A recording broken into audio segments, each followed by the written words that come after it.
Hello नमस्कार मित्रांनो, मी सौरभ तुमच्या एडुगतामध्ये स्वागत करतो। हेलो दोस्तों, मैं सौरभ आपका एडुगता में स्वागत करता हूँ। In the today's video we are going to see the answer formation that should be followed by you guys in the board examination. आज की वीडियो में हम देखेंगे आंसर फॉर्मेशन जो आप बच्चे आपके बोर्ड एग्जामिनेशन में फॉलो कर सकते हो। तो basically irrespective of how much you study for your board examination, your marks in board examination depends on two factors, and those important factors are answer formation and paper presentation. And if you guys really want to score good, then you guys can't avoid these two factors. जितना भी पढ़ाई कर लीजिए, आपके जो marks आने वाले हैं पेपर में वो दो इंपॉर्टेंट फैक्टर्स पे डिपेंड करते हैं। कौन से दो इंपॉर्टेंट फैक्टर्स हैं? आंसर फॉर्मेशन और पेपर प्रेजेंटेशन। और आप बच्चों को अगर अच्छा, सच में ही अच्छा स्कोर करना है तो आप इन दो फैक्टर्स को कभी भी निग्लेक्ट या फिर अवॉइड नहीं कर सकते। तो आज की वीडियो में हम देखेंगे आंसर फॉर्मेशन किस तरह से करना चाहिए। तो मैं आज की वीडियो में आपको कुछ टिप्स या फिर कुछ रूल्स बताऊंगा जो कि आप फॉलो कर सकते हो आंसर फॉर्म करते समय। तो बेसिकली जो आप आंसर फॉर्म करते हो, मैंने उसको चार टाइप में डिवाइड किया है, चार अलग अलग टाइप में डिवाइड किया है। कौन से टाइप से देखते हैं? सबसे पहले थ्योरेटिकल आंसर। थ्योरेटिकल आंसर में वो जो होता है कि आप जो एज अ आंसर, जैसे कि short answer, long answer, writing skills हो गई, ये जो कुछ भी है वो आपके थ्योरेटिकल आंसर्स में आ गए, ठीक है। उसके बाद ऑब्जेक्टिव्स। अब ऑब्जेक्टिव में जैसे कि फिलिंग द ब्लैंक्स आ गया, ट्रू और फॉल्स आ गया, ठीक है, मैच द पेयर आ गया, ये सारे ऑब्जेक्टिव्स आ गए।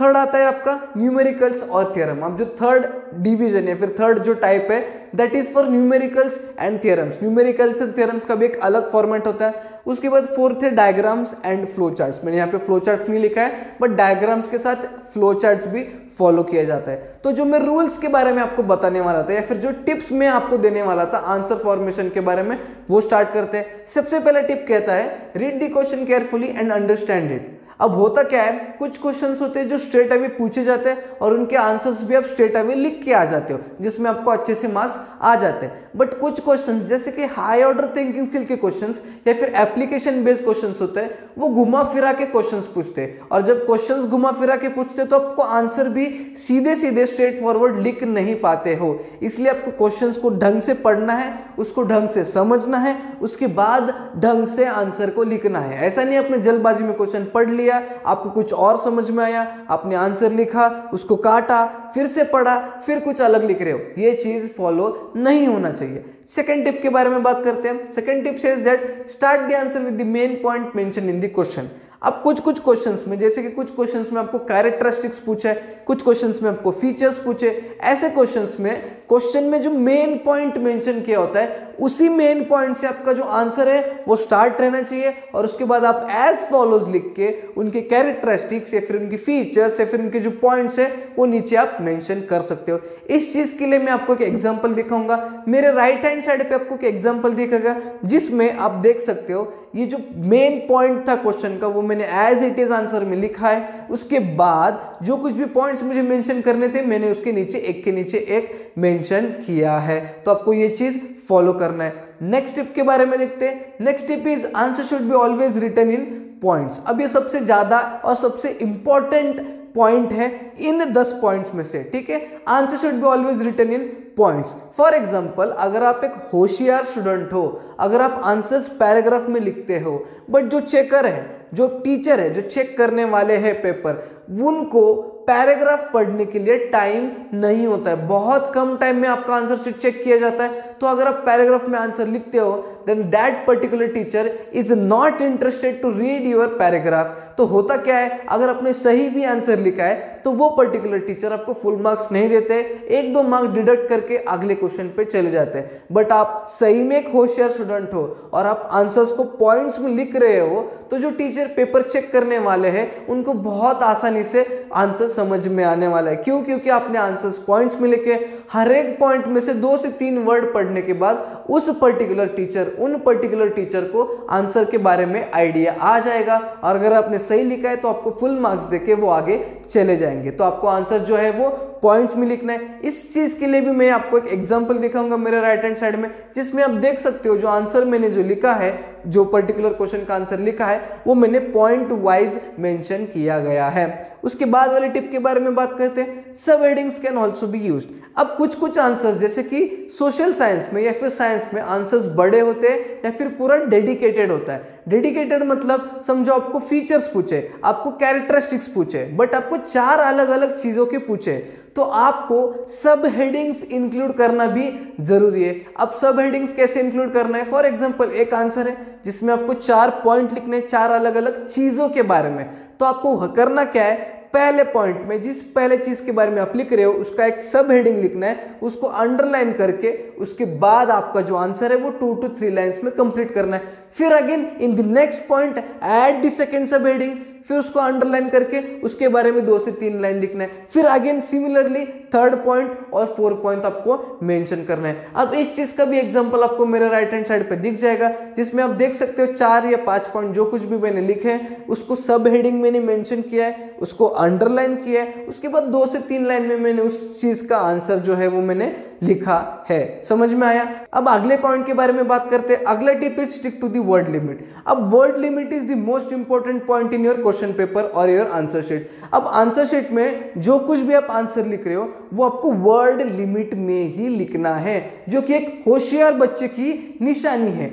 अब अगर वर्ड लिमिट में लिखते हो तो सबसे पहले आंसर्स पॉइंट्स में लिख रहे हो, उसके बाद सेकंड आप वर्ड लिमिट में लिख रहे हो, तो जो टीचर जो चेक करने वाले हैं उन्हें आइडिया आ जाता है ये जो पेपर है ये सच में एक होशियार लड़का या एक होशियार लड़की ने लिखा है, क्योंकि उन्होंने आंसर्स पॉइंट्स में लिखे, सब हेडिंग्स इंक्लूड किए, उसके बाद वर्ड लिमिट भी फॉलो किया है। अगर आपको उस आंसर के बारे में बहुत सारी चीज भी पता होगी तब भी आपको वर्ड लिमिट में ही स्टिक रहना है। समझ में आ रहा है आपको? नेक्स्ट टिप के बारे में बात करते हैं, that is very short answer type questions. अब इसमें मैंने बस very short answer type questions लिखा है। इसमें करना क्या है मैं बताता हूं। ये जो टाइप के क्वेश्चंस होते हैं very short answer type questions, जो कि हालांकि 1 मार्क के लिए पूछे जाते हैं, इन क्वेश्चंस में जो आप इनका जो आंसर होता है आपको पूरा सेंटेंस में लिखना है। भले 1 मार्क ही मिलने वाला है बट जो आपका आंसर है वो पूरा सेंटेंस में रहना चाहिए। फिर से एक होशियार स्टूडेंट की निशानी दिखाती है जो टीचर चेक कर रही है उनको।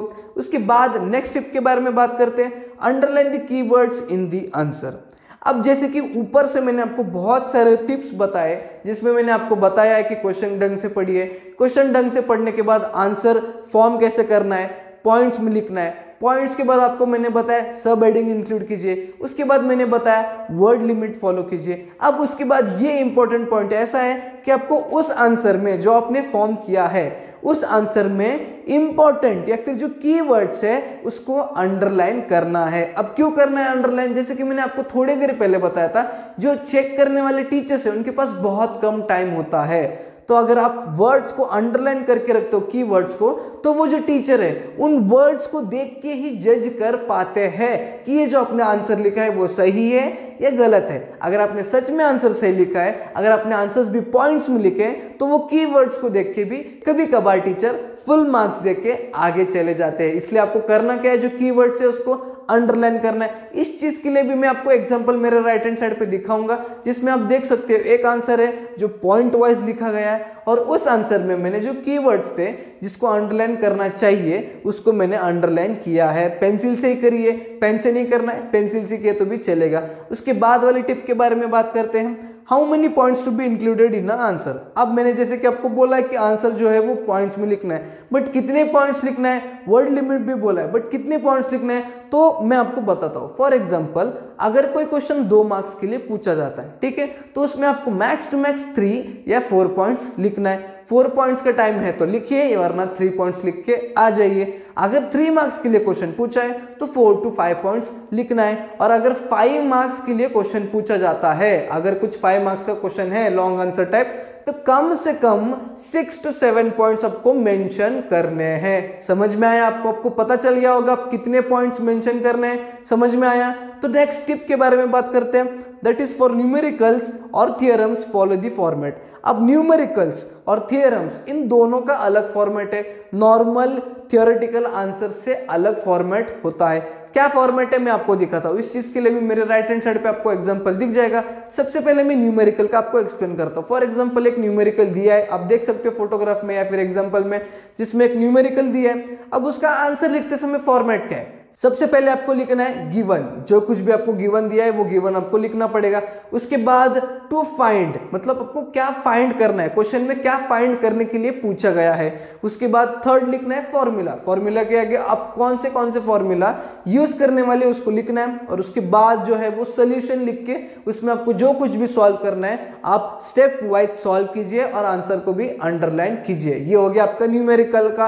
अब थ्योरम की बात करते हैं। फॉर एग्जांपल कोई थ्योरम है आपको लिखने बोला, ठीक है, उस थ्योरम को आपको लिखना है तो उसके लिए भी फॉर्मेट दिया गया है, आप एग्जांपल में देख सकते हो। थ्योरम का फॉर्मेट होता है सबसे पहले थ्योरम, जो थ्योरम आपको लिख दिया है वो थ्योरम लिखना है। उसके बाद गिवन, गिवन क्या दिया है थ्योरम में वो आपको लिखना है। उसके बाद टू प्रूव, क्या प्रूफ करना है आपको वो लिखना है। उसके बाद प्रूफ, प्रूफ लिख के नीचे डायग्राम, या फिर आप प्रूफ लिख के प्रूफ के राइट हैंड साइड पे भी डायग्राम निकाल सकते हो, या फिर पहले डायग्राम निकाल के नीचे प्रूफ भी लिख सकते हो। तो ये फॉर्मेट है आपका न्यूमेरिकल्स और थ्योरम्स में जो कि फॉलो होना चाहिए। समझ में आ रहा है आपको बात। उसके बाद लास्ट पॉइंट, डायग्राम्स और flow chart should be always drawn in boxes. अब जैसे कि साइंस में डायग्राम ड्रॉ करने बताएंगे, ठीक है, तो वो जो डायग्राम्स होते हैं सबसे पहले लेबल्ड डायग्राम रहना चाहिए, ठीक है, और जो सारे लेबल्स है वो आपके डायग्राम के राइट हैंड साइड पे लिखिएगा। वो भी मैं आपको एग्जांपल में बताता हूँ, आप एग्जांपल में देख सकते हो। जो एक डायग्राम मैंने ड्रॉ किया है वो सबसे पहले एक बॉक्स में ड्रॉ किया है। सेकेंड थिंग, वो जो डायग्राम है उनके सारे लेबल्स, मैक्सिमम लेबल्स मैंने राइट हैंड साइड पे लेबल किया है, मतलब राइट हैंड साइड पे रखे हैं। समझ में आया आपको। तो ये डायग्राम्स का हो गया। अब फ्लो चार्ट्स के लिए भी मैं आपको एक एग्जांपल दिखाऊंगा। उस एग्जांपल में आप देख सकते हो जो फ्लो चार्ट्स है उसको ड्रॉ करने का फॉर्मेट क्या होता है। जो कुछ भी सेंट्रल आइडिया बीच में रखिए, उसके बाद जो कुछ भी इसके ब्रांचेस है मैंने निकाले और उस ब्रांचेस को भी कोई सर्कुलर बॉक्स में या फिर कोई भी शेप के बॉक्स में मैंने मेंशन किया है। तो ये सारे रूल्स थे जो कि आपको फॉलो करना चाहिए आपका आंसर फॉर्मेशन के लिए। अगर आपको ये वीडियो पसंद आया या फिर हेल्पफुल लगा हो तो लाइक कीजिएगा, ज़्यादा से ज़्यादा बच्चों में शेयर कीजिएगा। नए हो तो चैनल को सब्सक्राइब करके जाइए। हम मिलेंगे नई वीडियो में।